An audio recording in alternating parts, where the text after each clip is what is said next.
Bueno, el día de hoy vamos a hablar de un tema que es muy importante de interés social y político. Tenemos una frase que es por Freire, que es un pedagogo muy reconocido, que nos dice que luchó por una educación que nos enseñe a pensar y no por una educación que nos enseñe a obedecer. De esta manera surge un interrogante mediante la educación, y es ¿por qué es importante la educación en Colombia? Esto manifiesta que es importante porque ayuda a desarrollar las habilidades cognitivas, el pensamiento crítico y la creatividad y la autoconciencia.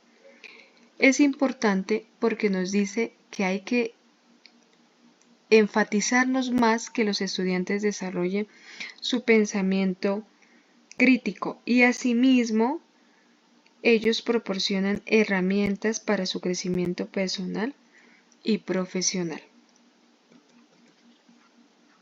Vamos a hablar un poquito más sobre el pensamiento crítico. Miramos una imagen donde se enfoca que hay un problema, el pensamiento y una solución.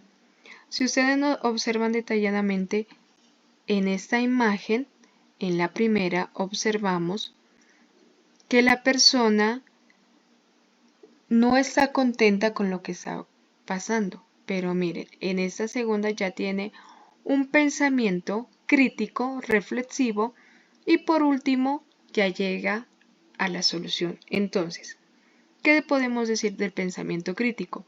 Que es la capacidad manifestada por el ser humano para analizar y evaluar la información existente respecto a un tema intentando esclarecer la veracidad de dicha información y alcanzar una idea justificada al respecto ignorando sesgos externos.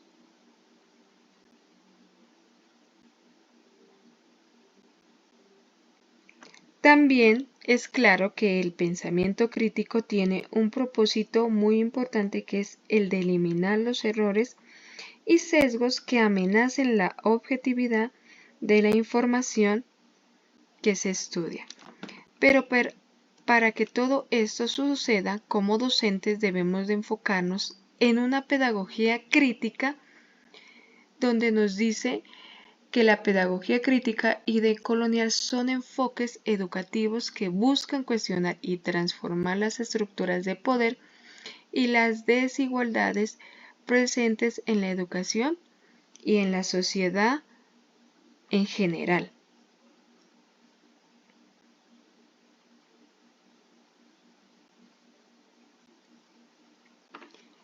También nos dice que la pedagogía crítica, nuevamente, fue fundada por el reconocido pedagogo Paulo Freire, que es un educador y un filósofo brasileño que quería utilizar esta herramienta para luchar contra la opresión desde un punto de vista político.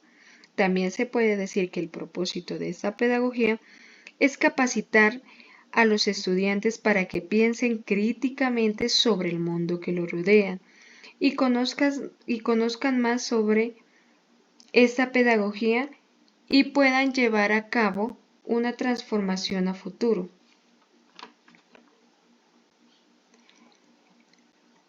Tenemos dos pensadores que defienden esta pedagogía. El primero ya lo conocemos, que es Freire, y el segundo es Giraud Henry Giraud. Bueno, para los defensores de esta pedagogía, el principal objetivo es la educación que sería, por lo tanto, alcanzar la justicia social y la democracia, a la vez que se logra la emancipación de la opresión mediante lo que se conoce como despertar de la conciencia crítica. Nuevamente tenemos frases célebres de Freire que dicen que no hay docencia sin dicencia. Significa que las dos se explica y sus sujetos no se reducen a la condición de objeto uno del otro. Y nuevamente tenemos otra frase que es muy importante, donde todos los días estamos aprendiendo y donde todos los días estamos fortaleciendo el conocimiento. Y dice, quien enseña a aprender al enseñar y quien aprende enseña al aprender. Estos dos pedagogos aportan a esta pedagogía. Por un lado, Henry James es uno de los pensadores académicos más reconocidos de su país natal de Canadá, y en el mundo de la educación es un férreo impulsor de la pedagogía crítica, o como a él lo denomina, la pedagogía fronteriza o la pedagogía de los límites. Este pensador también considera que esta pedagogía no es una cuestión metodológica en la escuela, sino que constituye en una posibilidad de pensar sobre qué tipo de escuela se quiere crear. Él es muy enfático al decir, si queremos profesores críticos, hay que formarnos en pedagogía y didáctica. Entonces, esto no simplemente significa que el estudiante debe formarse, también los docentes debemos formarnos y estar en capacitaciones constantes. Freire propone esta pedagogía crítica en una forma de enseñanza que se centra en la concientización, la reflexión y la opción. Si podemos observar en esta imagen, miramos unos niños meditando, reflexionando y calmándose en cuestión de sus emociones. Esto ayudará a disminuir la violencia en un futuro. En esta propuesta se le pide también a los estudiantes que reflexionen sobre su propia realidad y trabajen juntos para transformarla. Pero ¿de qué nos habla la pedagogía de la esperanza? Es un título muy llamativo y nos dice que se enfoca en la educación como una herramienta para que los marginados tengan una oportunidad de cambiar su situación. Argumenta que la esperanza es un motor poderoso que impulsa a las personas a actuar, a crecer en la posibilidad de un futuro mejor y a comprometerse con la transformación de su realidad. O sea que estarían trabajando a un futuro. También nos habla sobre la pedagogía del oprimido, que ha sido conocida en numerosos idiomas y ha influido en la educación de todo el mundo. Mire que cuando hablamos de educación no simplemente hablamos en Colombia, sino ya nos referimos a términos más grandes que son términos mundiales.